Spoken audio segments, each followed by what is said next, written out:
If you're watching this video and you're from Cameroon, then you're probably familiar with the concept of hustle at an early age. Where we come from, most of us don't have much. And we always say in slang language that the fight is not to prove a point, but it's just to change the narrative for ourselves and for our generations. By the age of 10, most of us must have joined our parents, especially if you grew up around business minded people. Most of us must have joined them in doing business and just assisting them. Very often this side gig is something we do for as a source of maybe to sustain ourselves. So basically that has been my own experience growing up. And if you're watching right now and you can relate, then that just means you and I grew up together, or basically you've experienced more than I have. But if this is not you, then I don't know, maybe this video is meant for you. Anyways, we are on Gembali Media Space. This is your one-stop shop for everything entrepreneurship, marketing, branding, art, lifestyle, and youth. And I am your host, Karen Ayungwa.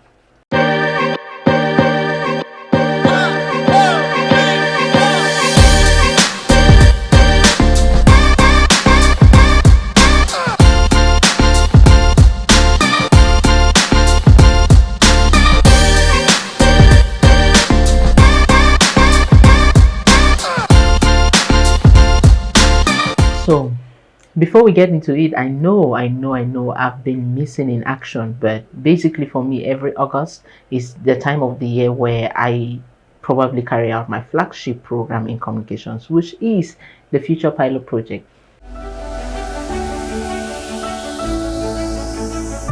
I don't remember exactly how it started, but I was actively involved in assisting my parents to run their daily businesses.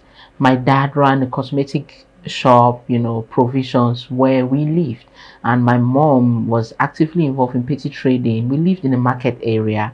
My mom was actively involved in petty trading, and she was selling food stuff and fruit and all of that. So we were all doing that together. Before I was born, actually, my dad had learned trading in Lagos, Nigeria, and we lived in a close family knit of so many relatives who were living with us, and it was all basically all of us running the family business machine. So it all came like second nature to all of us.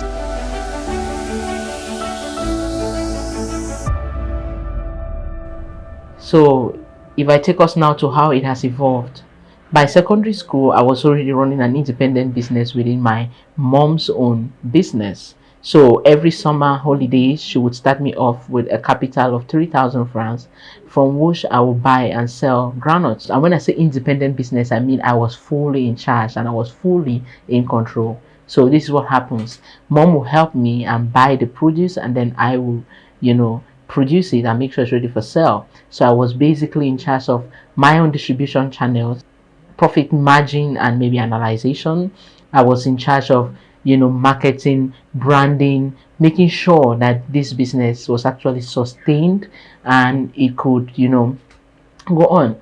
From that age, we had already figured out that if we could select the healthier looking seeds and kind of decorate the trees a little bit, it will help our chances when we go out to sell. So we figured out this technique where we would build up the granules on the tree like a circle pyramid of sorts, and before we go out to sell, that's what we do. So whenever we wake up, we select the healthier looking seeds, and then the tree is looking shinier and everything. So that was already the concept of marketing and branding, like being stamped into my mind from that early age. It's not until when I sit back and then I think about it and I figure out the days that we never did that, the chances that we would take longer to sell in the market were higher. And the days that we did do that, the chances that we would take short amount of time to sell in the market. So I mean, figuring that out from that early age is pretty amazing.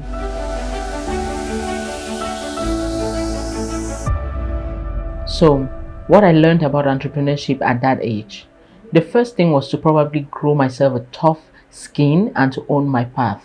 Because what I mean by this, for example, a couple of times while I was walking, I bumped into some friends. Basically I was this kid from an average home, but in posh schools. So basically a couple of times I ran into some friends, and I was at the point where I was like denying my own merchandise, and that's a story for maybe another day.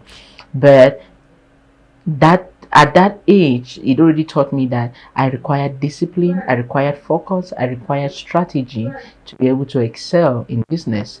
So sometimes, while you are selling, if you've been a hawker before, or you have a tendency to want to pick from your own merchandise and eat, or you have a tendency to want to use the money you sell to buy some things and probably eat. And already I knew that that was something that was wrong, because I was probably prying into my own profit, or I was probably reducing the chances for me to maximize profit. And I knew that this was wrong, because when I go back home, I won't be able to tell this to mom.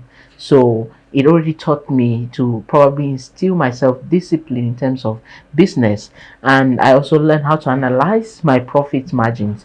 Funny enough, I would know that it will cost me maybe 3,000 francs to buy a bucket of fresh granules, and I will have to know that I need to sell this particular granule for 4 5 or more to break even or make profit. So that in itself already set a particular standard for me, that if maybe a day I was able to sell for maybe for 5,000, and then the next day I'm probably able to sell for maybe 5 5, that already tells me where I'm doing better.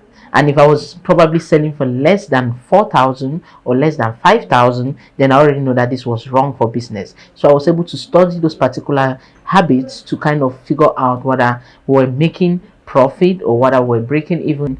Basically, what are we putting into this paid commerce to be able to make some profit? So at that age, it really taught me a lot about um, just managing finances, basically, because this has exposed me to this idea of budgeting. It has also exposed me to savings, because I knew that I had to save the profits that I was making.